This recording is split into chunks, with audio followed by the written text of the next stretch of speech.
Oke guys, ketemu lagi sama Miliarder Boy. Jadi hari ini kita buat konten di kolam renang ya, sesekali gitu. Aku di sini akan ngejelasin tentang asuransi duit. Ada yang tahu nggak asuransi duit itu seperti apa? Ya, asuransi duit itu sebenarnya banyak di lingkungan masyarakat yang mungkin pengusahanya tuh pengusaha besar ya.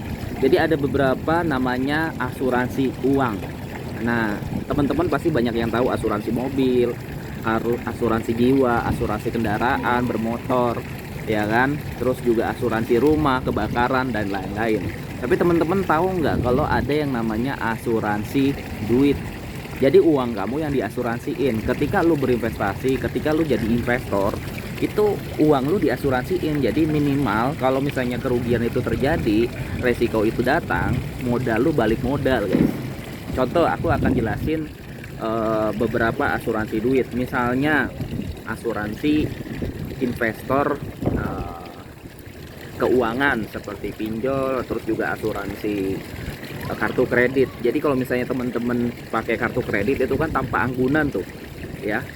Permodalan yang tanpa anggunan. Kalau pakai anggunan kan jaminannya kan properti lu. Nah, kalau misalnya nggak pakai anggunan gimana? Ya kalau nggak pakai anggunan itu ada yang namanya asuransi duitnya. Jadi kalau lu gagal bayar, ya gagal bayar di seperti kartu kredit atau pinjol, itu sebenarnya lebih dari 90 hari asuransinya itu diklaim kalau mereka berdasarkan OJK. Nah, sebenarnya OJK juga sendiri ketika kita menabung, ya ketika lu menabung di bank, ya di bawah 2 miliar, ya di bawah 2 miliar itu ada asuransinya dari OJK. Gitu. Jadi kalau misalnya perusahaan itu gagal bayar, selama uang lu diasuransiin ya, disetorin ke OJK ya. Jadi kalau misalnya nggak cair, ada beberapa bank itu tidak bisa mencairkan modal nasabah yang di bawah 2M itu karena dia tidak setorkan, karena banknya nakal gitu.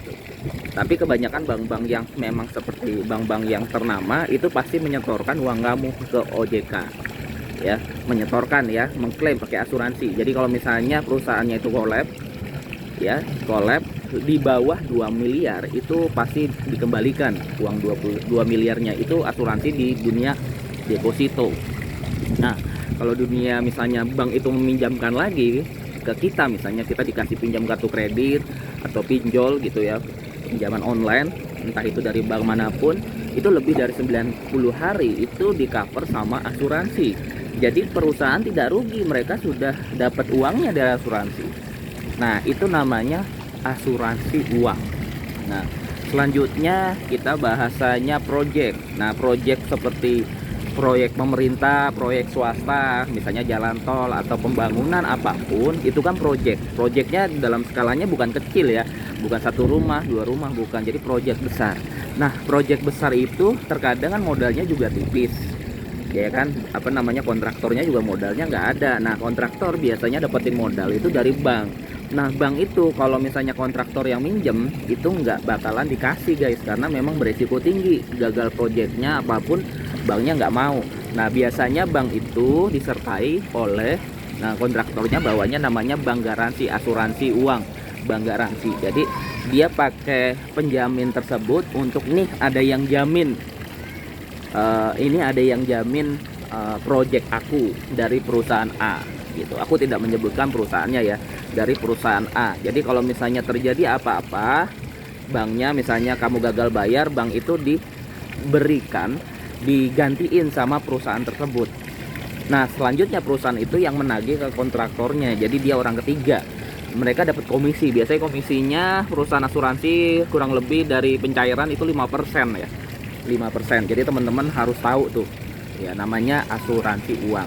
Di dalam dunia investasi seperti trading, seperti kripto, saham. Nah, kebanyakan orang itu tidak pakai asuransi, ya, tidak memakai asuransi, guys. Nah, itu kesalahan besar karena itu resiko paling tinggi di dunia keuangan. Nah, di sini aku mau edukasi, mau sharing-sharing. Setiap grupku, aku kan punya grup investasi, ya, khususnya yang dunia trading, saham, kripto, gitu ya. Pokoknya hal-hal yang berisiko tinggi itu aku punya grup khusus di mana memang aku kasih solusinya nih.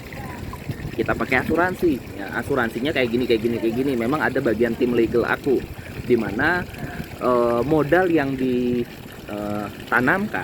itu disisihkan sekian persen untuk asuransi. Aku akan kasih tahu contoh, misalnya nih guys, kita berinvestasi di kripto, dunia investasi kripto, nggak pakai asuransi. Contoh kayak kemarin modal 1M 900 juta dari kripto, 900 juta, Bitcoin 900 juta, itu turun sekarang udah jadi 400 juta, itu udah turun 50%. Ya, uang lu yang mungkin 1M dulu itu sekarang tinggal 400 juta. Jadi kehilangan nilainya senilai 50%. Ya kan? Mungkin kalau duit lu 1 juta jadi 500.000, ya nggak apa-apa. Tapi kalau misalnya uang lu udah jadi 10 miliar jadi 5 miliar kan kerugian. Makanya ini untuk teman-teman yang mungkin investasinya di atas 1 miliar, aku menyarankan pakai asuransi. Jadi kalau misalnya teman-teman pakai asuransi, enaknya di mana? Jadi sekian persen disisihkan untuk biaya asuransi. Ya, biayanya. Jadi di cover nih, di cover. Nah, sekian persennya lu mainin. Ya, terburuk misalnya, terbaik kan untung. Ya udah, kalau untung lu ambil. Kalau rugi gimana? Terburuk adalah kerugian yang terjadi. Ya, kerugian yang terjadi. Misalnya uang lu jadi dari 700 juta terus tinggal 300 juta. Nah, kadang lu pakai asuransi bahkan sampai habis pun, sampai nilainya scam karena efek Luna kemarin, lu masuk di Luna nih tinggal 0 ya, tinggal 0 rupiah, itu ada asuransinya. Jadi modal lu, kenapa banyak orang tuh yang bunuh diri, banyak orang yang bunuh diri di dunia kripto karena modalnya mungkin kayak main di Luna gitu. Banyak kan yang kemarin bunuh diri main di Luna, modal mungkin 500 juta, tahu-tahu tinggal berapa rupiah gitu. Itu kan ibaratnya kena liquidnya tuh jauh banget. Dan ketika lu punya asuransi, lu masih aman guys, nggak stres. Oh, walaupun nilai terburuk adalah jadi 0, lu masih ada asuransinya dan di cover sama asuransinya. Minimal modal lu balik yang 700 juta itu. Kalau modal lu 1M ya balik 1M, nilainya balik 1M. Kalau modal lu 500 juta balik 500 juta. Itu gunanya asuransi. Ya kalau untung ya udah, kalau untung tambah besar lu asuransiin lagi. Misalnya lu dari modal 1M ternyata jadi 2M. Tapi kan yang diasuransiin kan 1M nih. Nah, 1M-nya lagi ya lu asuransiin lagi, tambah lagi asuransinya. Jadi semakin banyak uang lu tambah lagi asuransinya. Tambah lagi asuransinya. Kalau hilang ya minimal modal lu balik. Nah, jadi itu pengertiannya yang aku bisa sharing ke teman-teman tentang asuransi ya. Asuransi uang. Banyak tuh gua tuh di konten-konten tuh orang nggak tahu asuransi uang tuh seperti apa, terus gimana caranya bang. Ini bukan buat teman-teman yang mungkin investasinya 10 jutaan 5 jutaan, bukan. Ini buat teman-teman yang investasinya kakap-kakap ya, di atas 1 miliar, di atas 500 juta, itu bisa pakai. Tapi kalau misalnya masih kecil-kecil nggak bisa guys, itu ya. Jadi aku ketika investasi, mau aku berbisnis A, investasi A, aku mau mendanai A, mendanai B gitu ya, modalin A, modalin B, atau aku mau investasi di A, investasi di B nih, aku selalu pakai asuransi. Jadi terburuk, kalau misalnya kita terburuk ya, dia gagal bayar, dia tidak bisa mengembalikan modal kita nggak perlu ke pengadilan guys. Kita nggak perlu pengadilan ya kan. Kalau teman-teman ke pengadilan butuh biaya lagi, butuh ini lagi, butuh itu lagi ya kan, daripada lu ngabisin duit di pengadilan ya kan. Terus juga kalau misalnya orangnya terbukti bersalah terus dia di penjara, kan duit kita juga nggak balik.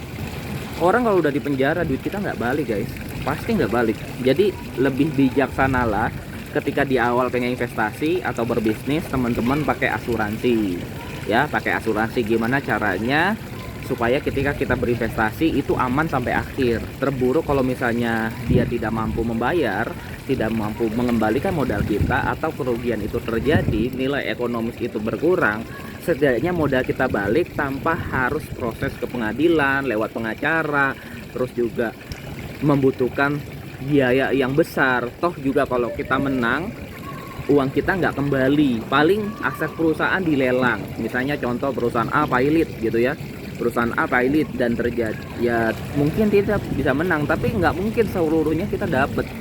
Biasanya kalau udah masuk ke perusahaan, uang itu tinggal ya udah dipakai untuk biaya ini. Terus kalau misalnya kita lelang aset perusahaan, belum tentu nilainya juga sama senilai uang yang kita masukin. Jadi lebih bijaksana lah buat teman-teman berinvestasi pakai jaminan. Gitu guys. Thank you ya.